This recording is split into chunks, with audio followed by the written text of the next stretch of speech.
आज हम श्रीमद् गीता के अध्याय 9 राजविद्या राजगुह्य योग का श्लोक 19 देखते हैं। पहला चरण। त्र पर दो मात्रा त्रयी वि और द्या। विद्या नहीं बोलना, विद्या नहीं, ध से धनुष वाला नहीं है, आधा द और या। त्रैविद्या, त्रैविद्या माँ के ऊपर बिंदी अनुस्वार आधा म, माम। सोमपा, मम्मी मिक्स करेंगे, सोम पा।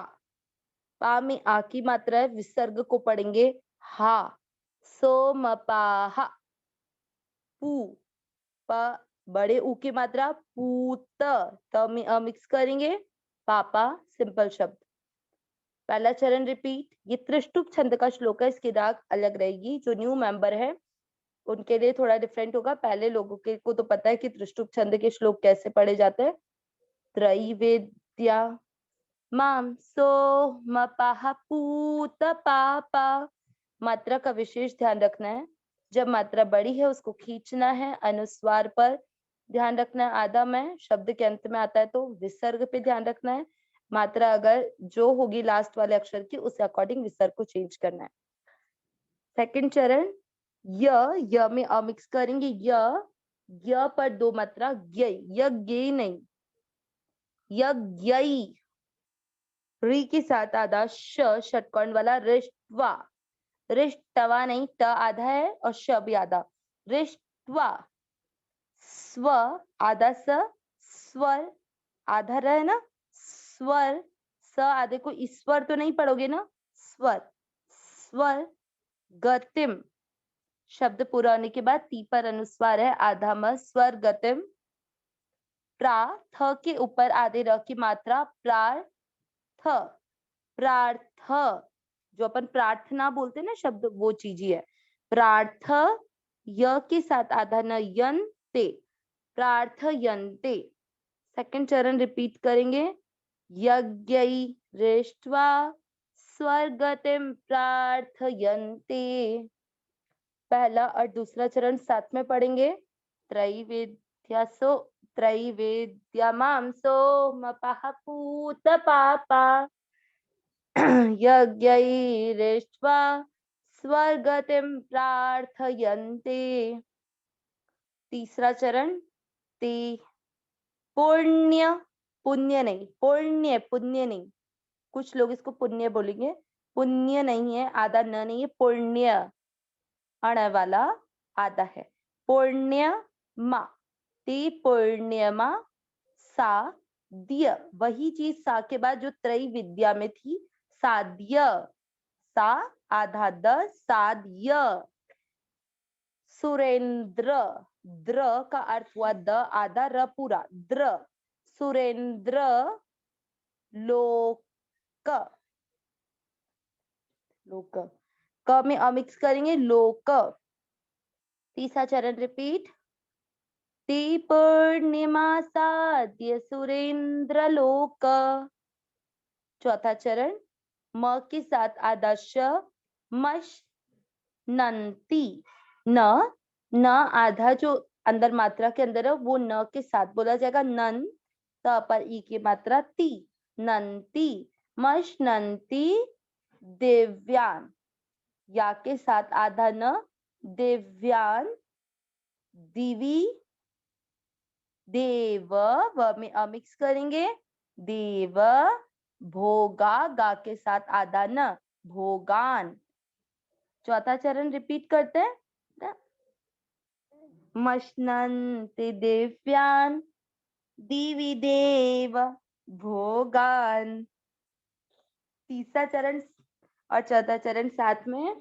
ते पूर्णिमा साध्य सुरेंद्र लोक मश्नन्ति दिव्यान दिवि देव भोगान।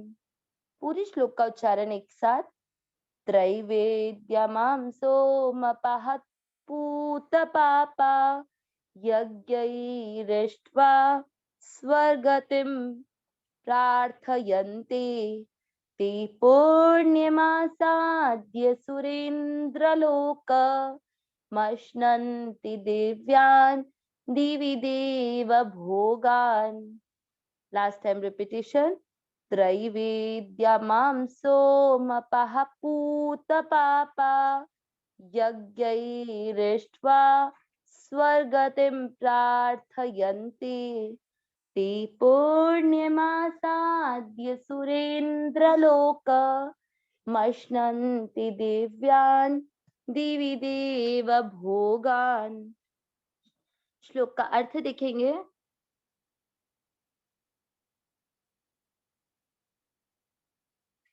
सॉरी, ये अध्याय 9 का श्लोक नंबर 20 था. 19वां हमने लास्ट टाइम ही कर लिया था. गलती से स्टार्टिंग में 9 का 19 बोल दिया था. अभी त्रैवेद्या माम सोमपः. त्रैवेद्या यानी जो 3 वेदों में जो कहे हुए जो भी अनुष्ठान है उन सबको करने वाले. माम मुझे, सोमपः यानी सोम पीने वाले. सोमपा यानी सोम पीने वाले. सोम क्या होता है? रस. तो सोम रस को पीने वाले. पूत पापा. पूत पापा, पूत यानी रहित और ये पापा पाप से जो रहित मनुष्य है. यज्ञ, यज्ञ के द्वारा. माम का हो ही गया था मेरे को. यज्ञ रिष्ट्वा, यज्ञ रिष्ट्वा. तो इसमें र में ई की मात्रा है. इष्ट्वा, इष्ट्वा यानी पूजन करके. स्वर्गतिम, स्वर्गतिम यानी स्वर्ग की प्राप्ति. प्रार्थयन्ते प्रार्थना करते हैं. ते पुण्य, ते वे, पुण्य यानी पवित्र. ते पुण्य मा साध्य, म में आ की मात्रा जुड़ी थी तो आसाध्य यानी प्राप्त करके.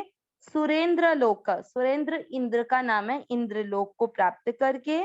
ती पूर्णिमा साध्य सुरेंद्र लोक. मश्नन्ति दिव्यान, मश्नन्ति म में अमिक्स किया था तो अश्नन्ति यानी भोग करते हैं. मश्नन्ति देव भोगान. देव यानी देवता, भोग यानी भोग. देवताओं के दिव्य भोग को वो भोग करते हैं. दिवी दिव्यान दिवी देव भोगान. दिव्यान, दिवी, दिवी यानी यहाँ पर स्वर्ग के जो दिव्य भोग हैं उनके बारे में लिखा गया है. पूरा अर्थ क्या आ रहा है कि त्रैविद्या यानी तीनों वेदों में जो अनुष्ठान कौन कौन से सकाम अनुष्ठान करने वाले और जो सोम रस को पीने वाले पाप रहित मनुष्य यज्ञ के द्वारा भगवान का पूजन करके स्वर्ग की प्राप्ति की प्रार्थना करते हैं. तो स्वर्ग के देवता कौन है? इंद्रदेव. तो इंद्र का राज्य प्राप्त करने के लिए जो प्रार्थना करते हैं, क्योंकि उनको क्या चाहिए? कामना किसकी है? स्वर्ग की. ठीक है. एक परमात्मा की प्राप्ति अलग है, स्वर्ग की प्राप्ति अलग है. जो ब्रह्म को प्राप्त हो जाते हैं उनको पुनः इस संसार में लौटकर नहीं आना पड़ता. लेकिन जो स्वर्ग की प्राप्ति चाहते हैं तो उन्हें अपने कर्मों के अनुसार स्वर्ग की प्राप्ति होती है और जब उनके कर्म खत्म हो जाता है वापस उन्हें इस संसार में आना पड़ता है. ठीक है. तो वो स्वर्ग की प्राप्ति के लिए जो सकाम, इसीलिए यहाँ पर सकाम बोला है कि कुछ इच्छा करके जो अनुष्ठान करते हैं जिनके मन में कोई पाप नहीं है लेकिन इच्छा केवल स्वर्ग की प्राप्ति की है, उसको प्राप्त करने के लिए वो यज्ञ करते हैं. तो इस कारण वो ये प्रार्थना करते हैं तो भगवान उन्हें उस दिव्य लोक की भी प्राप्ति कराते हैं. मतलब इंद्र लोक की भी उनको प्रदान करके वहां के जो दिव्य भोग हैं वो उनको भोगवाते हैं. और जब वो भोग पूरे हो जाते हैं तो पुनः उनको कहाँ आना पड़ता है? इस संसार में. अविनाशी सहज सुख राशि हे नाथ, हे मेरे नाथ, मैं आपको भूलू नहीं. नारायण नारायण.